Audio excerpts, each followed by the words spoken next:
Hello everyone, खुलुमबाय बयखौबो दिनैनि फुंनि ब्लगखौ आं स्टार्ट खालामबायानो लोगोफोर दिनै आङो 5:30 सिखारदो सिखारनानै जानि बाबलुखौ बायजोआव लांबाय हि बाय हासुबाय बिदिनो आंबो मोखां हरि सुखांबाय दासो ओमफ्राय दा आं न'आव रिसिभनोसै दा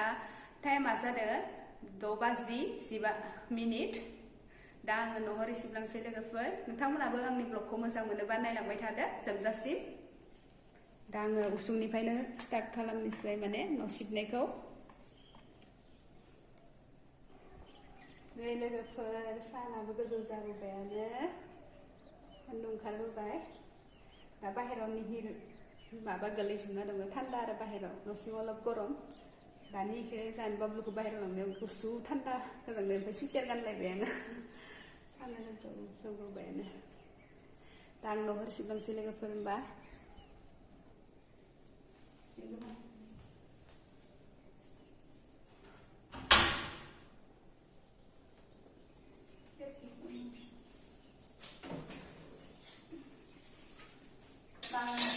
उसुङाबो फिसा जाबाय नालाय बुस्थुफोराबो दामा दामिदो बिथांमोना माने सिबनो मोजां जायो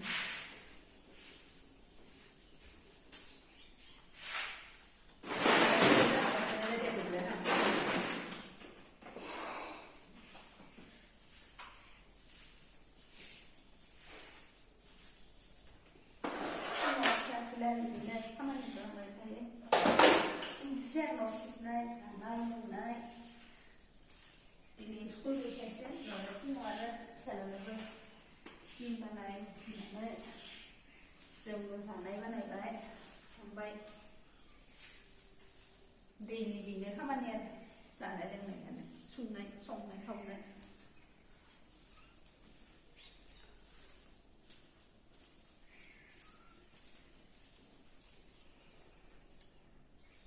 हलखौ सिबनोसै आरो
फिसालाया दासो उथिना थांबाय कम्बलखौ थिखांनोसै आङो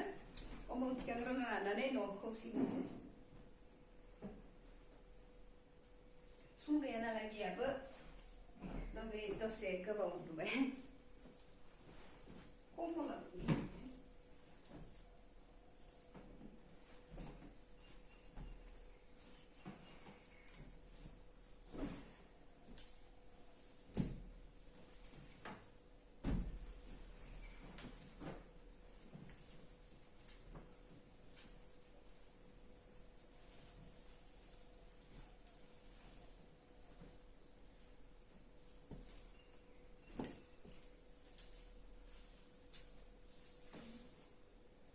फारसे गरा हाद्राय गुरै थागोनाबो बिसनियासो सान्दुं बहुत फैनोसै माबानि माबाफोरा खिलायानो मारि जानो नागिरा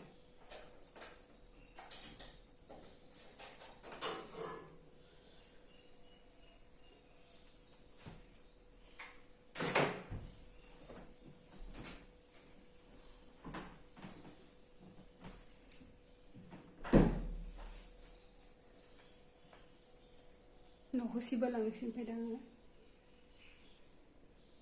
न' सिबनोसै खनानिफ्राय सिबगोनसै गोजोननिफ्राय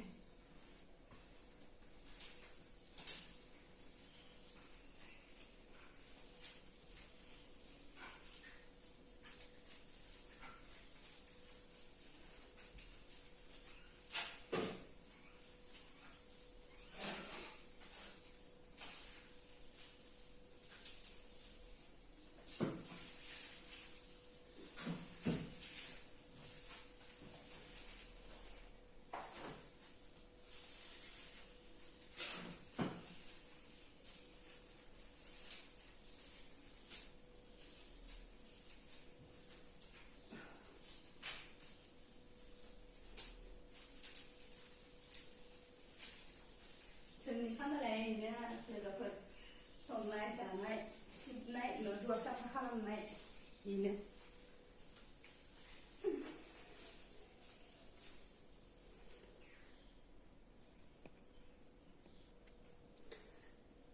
रुमखौ सिबखांबाय ओमफ्राय आंना दै गांबाय दैखौ लोंग्रोनोसै मालाबा मोखां बासियावबो लोंनाय जायो ओमफ्राय मालाबा मोखां सुनाबो ओमफ्राय दा गेसनि टेब्लेटखौ केपसुलखौ जाबाय थानांगौ लोगोफोर बेरामाबो जाबाय नालाय उपाय गैया मुलिखौनो जाबाय थानांगौ सानफ्रोमबो ओंखाम जाखांबानो जाबाय थानांगौ हर सान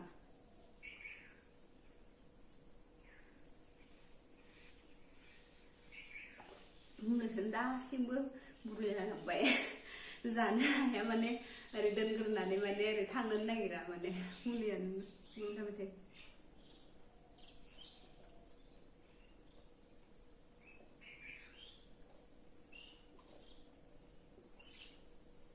आरो गिलाससे लोंबावना होनोसै आङो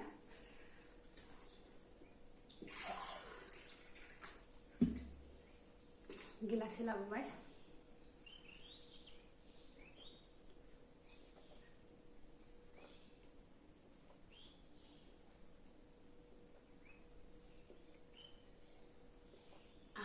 लोंखांबाय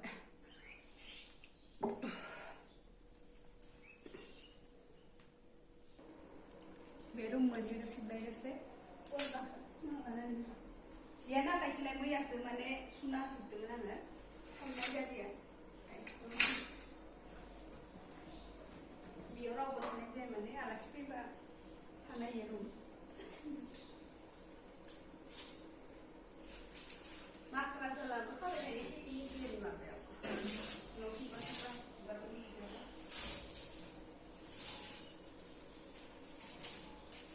साफा खालामना अलब होबाय थायाबा अलब जानायावनो बारा होला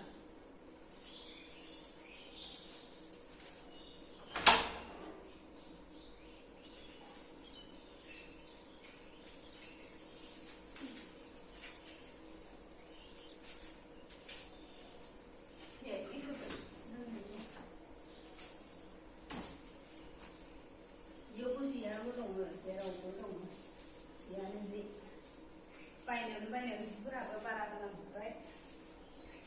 दोननोसो रायज्लायनो रोङोमोन मोजां नुनानै जि जोम दख'ना गस्ला बायबाय थायो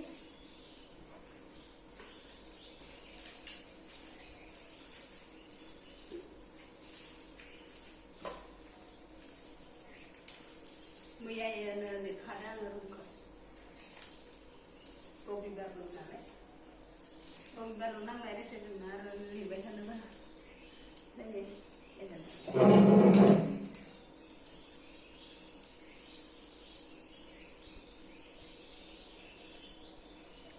आं न'खौ सिबखांजोब्बाय दा आं दुगैनो थाखाय दै गुदुं खालामनि दिनै समबार साथि लगायनांगौ दैखौ दिखांना होनोसै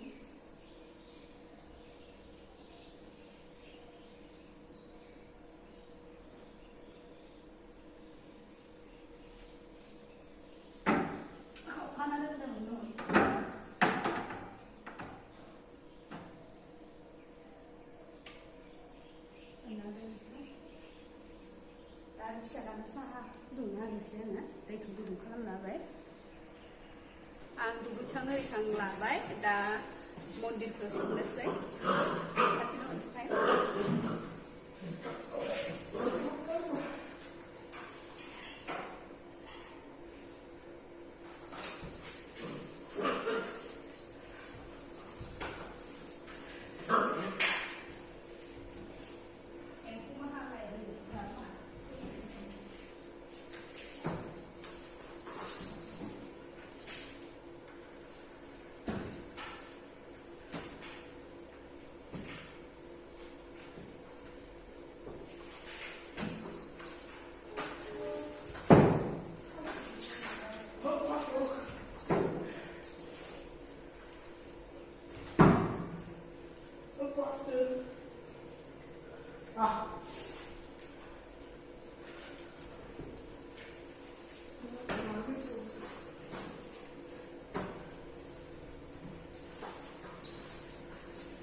सिबखांबाय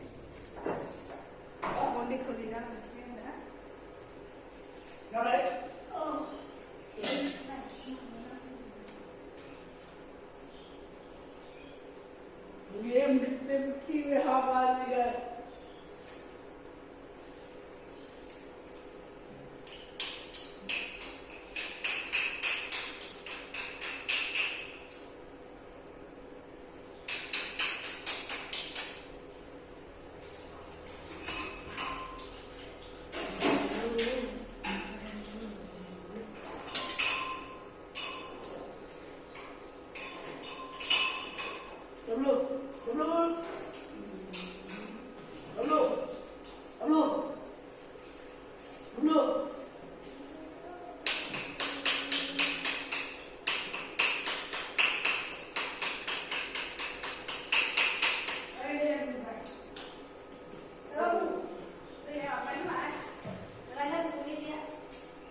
नै लोगोफोर आङो बिबारखौ खाखांबाय सुस्र'ना लानोसै दा थुलुंसि बिलाइ मोननै खानायनिफ्राय बे लोगोफोर आङो साथिखौ लगायनोसै बिबार ओरै सब सुखांजोबना लाबाय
लोगोफोर आङो साथि लगायखांबाय सा लोंनोसै लोगोफोर आङो दा साथि मोनथि लगायखांबाय नालाय